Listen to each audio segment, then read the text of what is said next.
Tapi di mana sih letak misplay yang fatal banget sampai Ixia-nya nih bener-bener bisa dikejar-kejar, di screening sama Chow, Ling dan juga Terisla. Kita start dari menit ketiga. Nah ini nih timer dimana kalau teman-teman lihat purple buff-nya Ling itu mau muncul di bagian area jungle-nya Favian. Tuh 7 detik kan. Dan di sini Skylar tuh udah buka ultimate. Loh, Bang, tujuannya apa Skylar buka ultimate? Ya udah.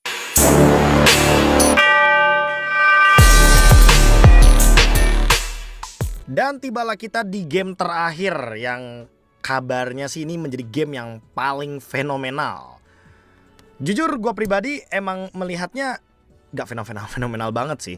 Bahkan kayaknya kalian tuh cuma ngelihat dari segi draftnya, tapi kalian mungkin gak ngelihat secara keseluruhan di in-game apa yang terjadi. Lagi-lagi best draft yang ditunjukin. Game ke-6 RRQ nunjukin draft Matilda, Faramis, Barats. Dan ditunjukkan kembali di game yang ke-7, yang dimana best draft ini pernah mereka bawakan di final upper bracket, seperti yang gue bilang sebelumnya.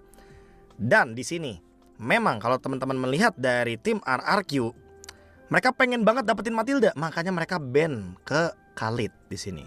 Hilda juga tetap di ban. Fanny ya udahlah, ini Favian udah gitu loh, tamat emang Fanny-nya. Emang bukan Fanny karet, Fanny ayunan dia soalnya kan, beda div pokoknya beda banget.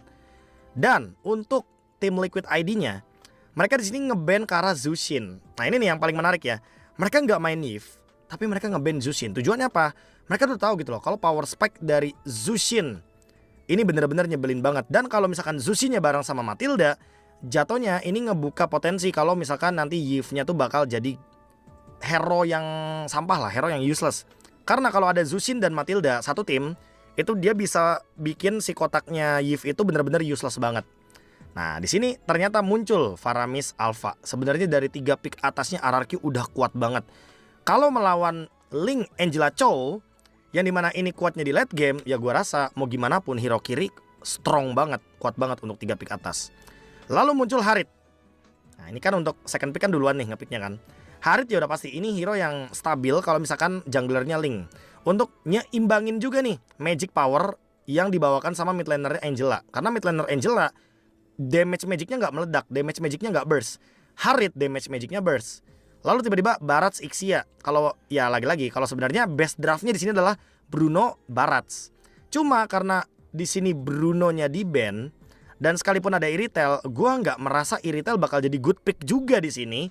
Karena yang pertama ada Ling, yang kedua ada Harit, ketiga ada Angela. Ya lu mau bawa Iritel di sini juga Iritelnya bengong-bengong doang juga sih. Dia ya kayak dipaksa bawa Purify, yang dimana ngebawain Purify untuk Iritel itu sama dengan mengendorkan serangan dari Iritel itu sendiri. Dan pick terakhirnya Terisla. Jadi sebenarnya tim Liquid ID itu tipe yang inisiasinya pasti bakal ke 2 target doang, Ixia atau Alpha. Karena di sini baik Chow, Terisla atau bahkan Ling semuanya bisa langsung target 2 orang ini. Tapi di mana sih letak misplay yang fatal banget sampai Ixia-nya nih bener-bener bisa dikejar-kejar, di screening sama Chow, Ling dan juga Terisla. Kita start dari menit ketiga. Nah ini nih timer dimana kalau teman-teman lihat purple buff-nya Ling itu mau muncul di bagian area jungle-nya Favian. Tuh 7 detik kan. Dan di sini Skylar tuh udah buka ultimate. Loh, Bang, tujuannya apa Skylar buka ultimate? Ya udah pasti dia memilih untuk recall. Tujuan dari recallnya apa? Atau tujuan dari dia mundur ke belakang adalah dia nggak mau show, dia nggak mau kena ganking.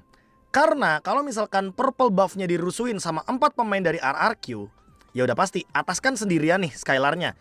Jadi lebih baik dia recall, beneran recall lebih tepatnya, atau bener-bener mundur di belakang di rumput, biar nanti dia nggak kena ganking. Tapi Iron Chiki sadar kalau seandainya di sini Lingnya butuh bantuan. Lingnya ini lagi di-invade sama 4 pemain dari RRQ yang dapetin turtle. Dapetin turtle sama dengan dapetin power untuk team fight karena ada shield. Apalagi di sini ada Faramis, Matildanya juga OTW, Baratsnya udah ngekat malah di sini kan. Ya udah, inilah awal dari RRQ yang jadi kalah dan boleh dibilang Lingnya malah snowball tanpa berhenti sama sekali. Awalnya dari sini, dimana Setsujin buka ultimate, tapi dia nggak dapetin purple buff-nya. Yang dapat purple buff itu Favian. Teman-teman bisa lihat di sini, red tree-nya juga kepencet. Sama-sama kepencet lebih tepatnya, tapi Favian yang dapetin purple buff-nya. Di kick untuk Setsujinnya. Dan seketika ultimate dari Rinsnya pecah semuanya. Arannya dapat banget dan flicker dari Iron. Ini sih Iron udah tahu gitu loh. Iron dari awal udah sadar. Ini kenapa ya Skylar buka ultimate ya? Apa nih yang direncanakan gitu loh. Sehingga Skylar tiba-tiba buang ultimate di sini. Ya udah pasti Skylar pengen clear cepet, dia pengen gak terdeteksi posisinya. Sehingga setelah dia menggunakan ultimate ini, Iron langsung buru-buru juga nih untuk cari posisi ulang dan nge-clear sambil jalan ke bawah. Ya kan? Udah mah jalan ke bawah dia buang flicker. Ini sih jatuhnya emang decision yang oke banget lah. Widinya juga gak mati pula. Karena gak ada korban dari tim Liquid ID, purple buff juga gak hilang, pressure-nya gak berhenti, ditambah 4 dari RRQ hilang seketika. Ya udah, turtle open, Favianya dapat Berserker Fury, menit 4 lagi dapat Berserker Fury, dapetin 4 kill juga secara gratis. Dan invade tersebut yang membuat Ixianya bisa di segala-galain. Kalau kata Ranger Mas bisa di ejam-ejam katanya ya. Ya emang itu kenyataannya sih. Bayangkan kalau ini ya, bayangkan kalau ini purple buff-nya diambil sama Alpha. Alphanya minimal dapetin 1 aja antara Widi atau Aran. Gua rasa nggak bakal rugi-rugi banget kayak gini. Karena kerugian ini terjadi semenjak Favianya dapetin purple buff. Dan semenjak dapetin purple buff, dapetin turtle juga, Iron Chikinya sampai buang flicker langsung buka ulti. Ya udah, ini counter setup dari tim Liquid berhasil dengan maksimal. Inisiasi dari RRQ yang lagi-lagi mungkin tujuannya main kiting ya. Ada Matilda, ada Alpha, ada Faramis, dan terlalu deep untuk melakukan invade. Alhasil tim Liquid ID malah snowball. Dan seperti yang gue bilang, untuk draft kiri atau RRQ itu draft 3 atasnya kuat banget di early game.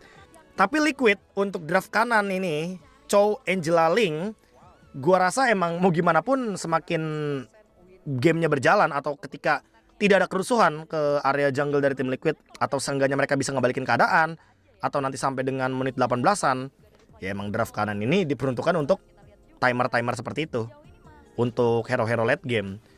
Dan inilah yang membuat RRQ jadi nggak mendapatkan early gamenya Veil, terus Ixianya juga kena screening terus sama Chow-nya Widi.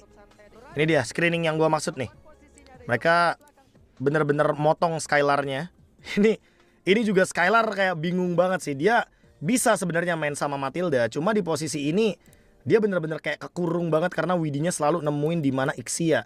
Dan Matildanya juga emang harus bareng sama Alpha juga, karena kalau nggak bareng sama Alpha, ya di sini Sutsujin bisa diganyang duluan. Ya udah deh, dengan screening seperti ini Lordnya bisa jadi free. Dan emang ini bisa terjadi karena tim Liquid dapetin winning condition. Kalau tim Liquid nggak dapetin winning conditionnya atau early game yang nyaman, ya Chow-nya juga kalau misalkan screening kayak tadi ya digebuk balik pasti sama Ixia dan juga ada Alpha. Alhasil ya udah, GG endgame deh, juara baru deh. Congrats buat tim Liquid ID. Dan itu menjadi penutup untuk recap kali ini. Recap yang cukup panjang dan gue sangat excited sih karena draftnya bener-bener kita bisa belajar banyak.